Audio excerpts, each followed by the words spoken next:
So when it comes to framing up a window, which I'm going to do right here on this existing wall, you need to understand how large is your window. And then there's two main paths that you're going to go down associated to the overall size.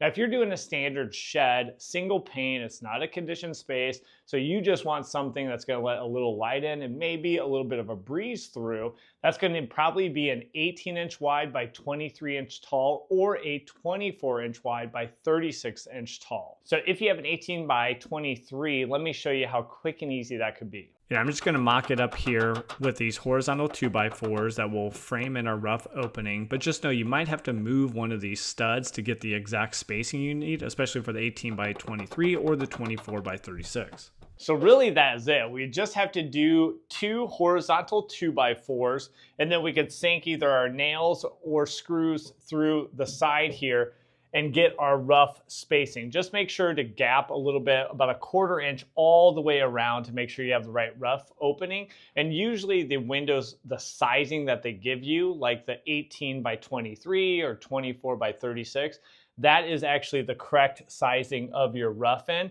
And the overall frame itself will usually be 1/2 inch shorter than that, 1/4 inch on each side to give you some wiggle room on placement. But go ahead and check your measurements before you put your roughed in frame in. Now we feel comfortable doing this for 18 by 23s. Now when it comes to the 24 by 36, it really comes down to what quality of shed are you building. If you're building a shed that has 24-inch spaced studs, well, then you're going to be able to do this simple method as well. It doesn't matter because it's pretty much going to be the same load path for that opening that you have all the way around your shed anyways. For us, we do space a little differently. These are 16-inch on center here. So we would have to be spacing it out a little bit, and technically that would slightly change our load path, but that's really going to be a call that you need to make. I would feel comfortable still, even on a 16-inch by center shed, spacing one of those out and just doing a simple method in most instances. But again, what quality level you're going with your shed build, that is going to determine for a 24 by 36 whether you do something very simple like this, which is cheap and easy, or if you do the route I'm going to have to do right now. And since I am retrofitting this window into an existing structure, I do need to remove two of these studs. What I'm using here is a demolition blade, a little bit short. I'd go with a longer one usually that helps you angle behind that, and use a cat's paw to pry out that 2x4 to cut out all your nails so you can remove the two studs. So now with getting our header in place, first, I want to get my king studs. So the existing stud here is going to be my right king stud, and then I need to position my other one here.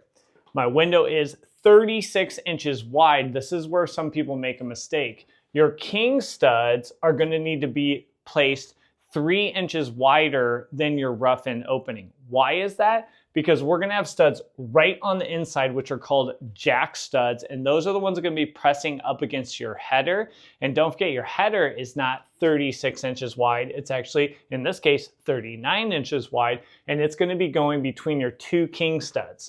So I did cut a stud to length, and then I marked on my bottom plate and my double top plate right at 39 inches.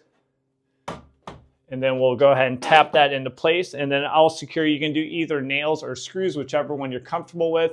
Get those king studs, then we'll make up the header and get our vertical positioning correct. Place that header, place our jack studs, and then we'll be in a good spot to put the bottom sill and then cut out our overall opening from this existing sheathing. We'll tap that king stud in place, both top and bottom.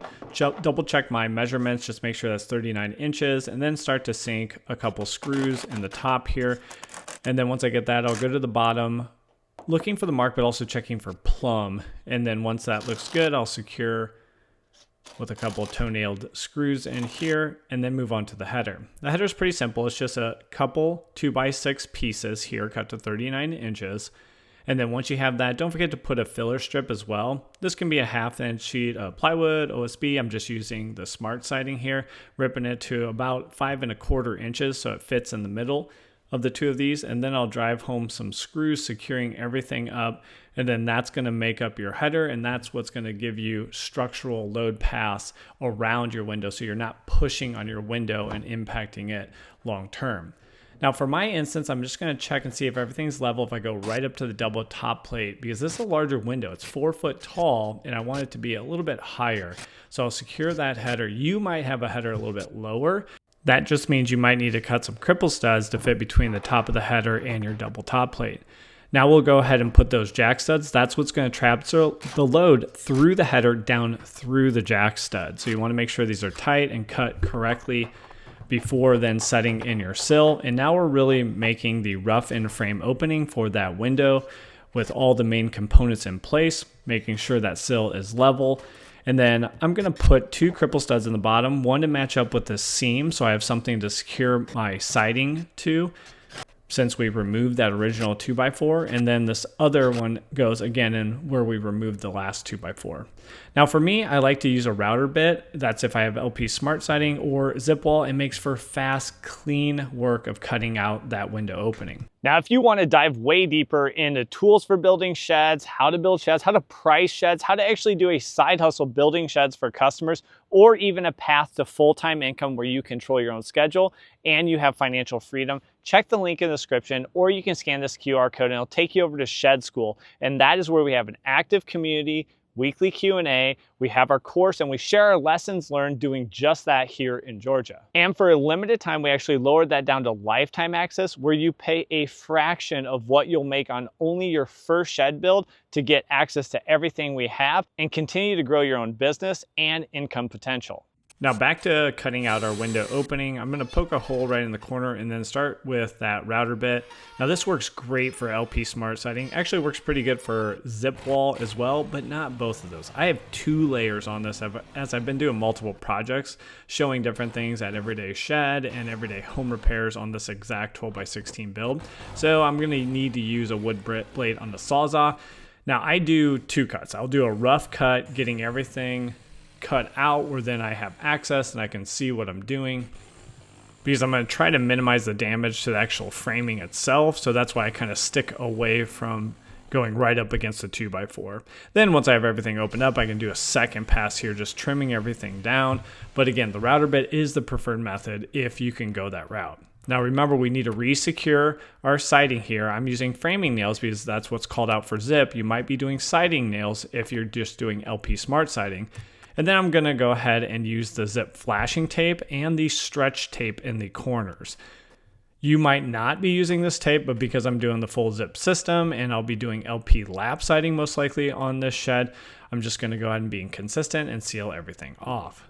Then if you framed everything correctly, it should be pretty easy to put your window in place. I just spaced it off the bottom there, centered it up side to side, started to sink my first washer head screw through that flange. You can also use nails. And then I go up top with my torpedo level, making sure everything's level until I start to secure the rest of the screws. Then I'll just progress around that flange, securing it up all the way around.